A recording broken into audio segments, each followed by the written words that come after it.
आज यजुर्वेद के 37वें अध्याय के मंत्र संख्या 6 के ऊपर जो महर्षि दयानंद कृत भाष्य है उसके ऊपर विचार करेंगे।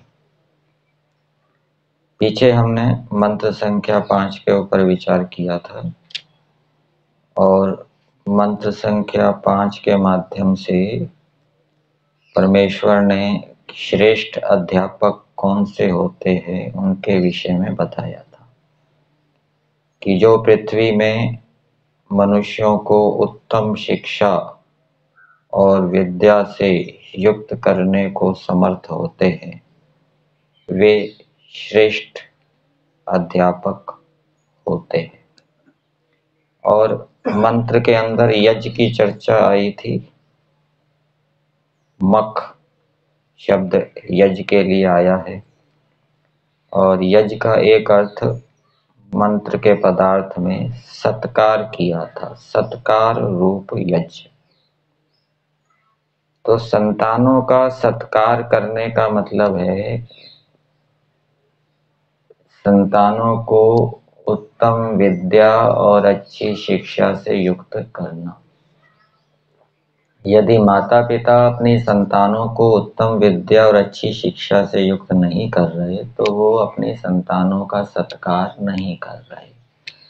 इसी प्रकार से वेद का आदेश है कि सभी मनुष्यों का सत्कार करना चाहिए। और सत्कार कैसे होगा? उनको उत्तम विद्या और अच्छी शिक्षा देकर। आज के मंत्र की भूमिका में दिया है मनुष्य क्या करें, मनुष्यों को क्या करना चाहिए। मंत्र का देवता यज्ञ है तो इसके भावार्थ में दिया है जो मनुष्य धर्मयुक्त कार्यों को करते हैं वे सबके शिरोमणि होते हैं। अर्थात मनुष्यों को धर्मयुक्त कार्य करने चाहिए, ये इस मंत्र के अंदर बताया है। मंत्र है इंद्रस्य ओजः स्तः मखस्य वो अद्य शिरो राध्यासम देवयजने पृथिव्यः मखाय त्वा मखस्य त्वा शीर्ष्णे मखाय त्वा मखस्य त्वा शीर्ष्णे मखाय त्वा मखस्य त्वा शीर्ष्णे। तो ये 3 बार जो इस वाक्यों की आवृत्ति की है ये भावना की दृढ़ता के लिए है, तीव्रता को उत्पन्न करने के लिए है, ऐसा समझना चाहिए। तो मंत्र में बताया गया है कि मनुष्यों को धर्मयुक्त कार्य करने चाहिए, इसी से वो शिरोमणि होंगे। और धर्मयुक्त कार्य कौन से हैं वो हमें मंत्र के पदार्थ के माध्यम से पता लगेगा। तो पदार्थ में दिया है हे मनुष्यों, जैसे मैं इंद्रस्य परम ऐश्वर्य युक्त पुरुष के ओजः पराक्रम को राध्यासम सिद्ध करूं।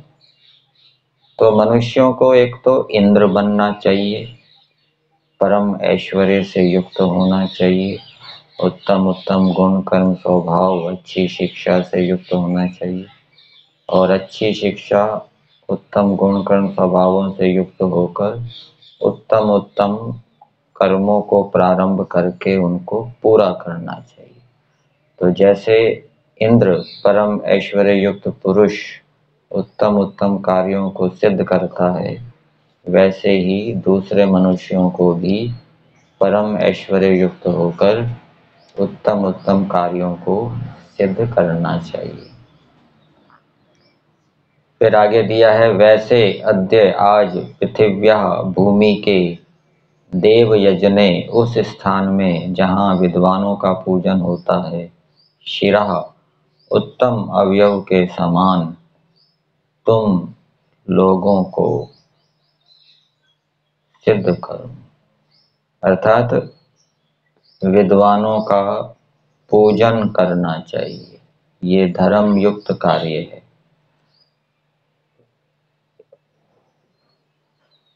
फिर आगे दिया शीर्ष्णे सिर संबंधी मखाए धर्मात्माओं के सत्कार के निमित्त वचन के लिए तुझको मखाए प्रिय आचरण रूप व्यवहार के संबंधी आपको सिद्ध करूं।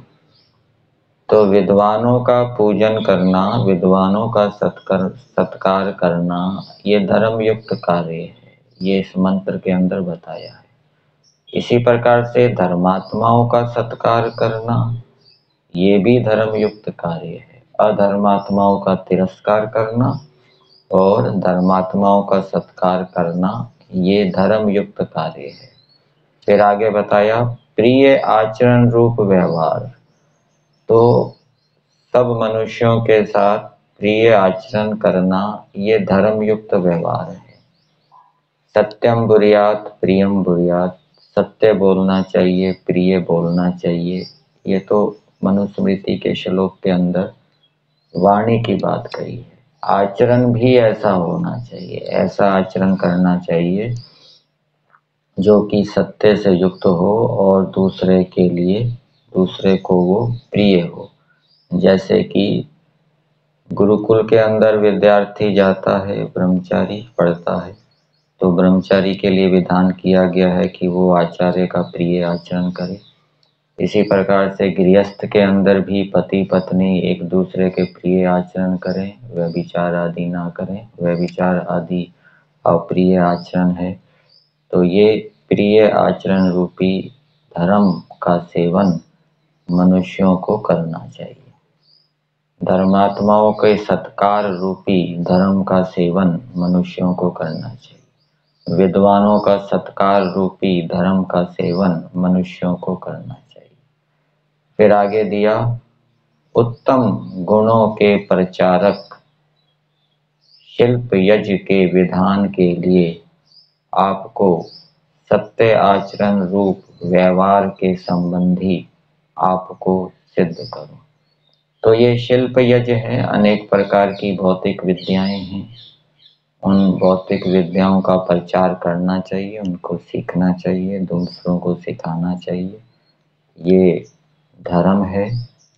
इसके अतिरिक्त और भी जो अच्छे अच्छे गुण हैं, उन गुणों को धारण करके उनका प्रचार करना, ये भी धर्म है, ये भी यज्ञ है। इसका सेवन मनुष्यों को करना चाहिए। और इन धर्मों का सेवन करने से मनुष्य क्या है, ऐसे मनुष्य धार्मिक होते हुए सबके शिरोमणि बनते हैं। फिर आगे दिया सत्य आचरण रूप व्यवहार के संबंधी आपको सिद्ध करूं। मनुष्यों को सत्य आचरण करना चाहिए, असत्य आचरण नहीं करना चाहिए। और सत्य आचरण क्या है? जो जो ईश्वर के गुण कर्म स्वभाव जो जो वेदों के अनुकूल है वो सत्य है। और जो जो ईश्वर के गुण कर्म स्वभाव के विरुद्ध, वेदों के विरुद्ध हैं, वो असत्य है। आगे दिया है उत्तम मखाए विज्ञान की प्रकटता के लिए आपको और विद्या को बढ़ाने वाले व्यवहार के संबंधी आपको सिद्ध करो। तो मनुष्यों को विद्या को बढ़ाना चाहिए। आर्य समाज के नियम में दिया है अविद्या का नाश और विद्या की वृद्धि करनी चाहिए। तो विद्या को बढ़ाना भी धर्म है। तो इस धर्म युक्त व्यवहार का सेवन मनुष्यों को करना चाहिए। विज्ञान को प्रकट करना चाहिए। योगाभ्यास करके, विद्या को पढ़ के, उसके ऊपर चिंतन मनन करके विज्ञान जो हमें ज्ञात होता है उसको दूसरों को प्रकट करना चाहिए। ये भी धर्म है। तो इन धर्मों का सेवन मनुष्यों को करना चाहिए। तो आपको सिद्ध करूं, वैसे तुम लोग भी पराक्रमी हो। तो जो विद्वानों का सत्कार कर रहा है वो पराक्रम कर रहा है। जो धर्मात्माओं का सत्कार कर रहा है वो पराक्रम कर रहा है। जो प्रिय आचरण कर रहा है वो पराक्रम कर रहा है। जो उत्तम गुणों का प्रचार कर रहा है वो पराक्रम कर रहा है। जो अनेक प्रकार की भौतिक विद्याओं को सीखकर दूसरों को सिखा रहा है वो पराक्रम कर रहा है। जो विज्ञान को जानकर फिर उसको प्रकट कर रहा है वो पराक्रम कर रहा है। इसी प्रकार से जो विद्या को बढ़ा रहा है वो भी क्या है, पराक्रम कर रहा है। तो मनुष्यों को इस प्रकार से ऐश्वर्य युक्त होकर, पराक्रमी बनकर सबका शिरोमणि बनना चाहिए। ये मंत्र का संदेश।